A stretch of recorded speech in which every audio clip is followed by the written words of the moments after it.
বন্ধুরা, আজকে পনিরের রসা। আলু আমি আগেই কেটে তেলের ওপরে ভেজে নেব, ভেজে একটা কুকারে সিটি মেরে নেব, তাহলে আমার রান্নাটা চটজলদি হয়ে যাবে। এইবারে তেলের ওপরে আমি পনিরটা ভেজে নেব। সেই তেলেই জিরে, গরম মশলা ফোড়ন দিয়ে টুকরো করে কাটা ক্যাপসিকাম দিয়ে দেব। একটু ক্যাপসিকামটা নরম করার জন্য সামান্য নুন দেব। নুন দিয়ে আমি ওটাকে ভালো করে ভেজে নেব।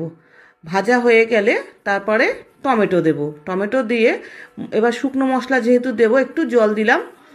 তারপরে চিনি, জিরের গুঁড়ো, হলুদ, কাশ্মীরি রেড চিলি পাউডার সমস্তটা দিয়ে আমি মশলাটাকে ভালো করে ভাজা ভাজা করব।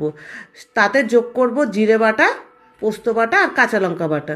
মশলা সমস্ত কিছু সুন্দর করে কষিয়ে মশলার গায়ের থেকে তেল ছেড়ে দিলে তাতে আমি আলু আর পনিরটা দিয়ে ঝোল দিয়ে নামিয়ে ফেলবো পনিরের রসা।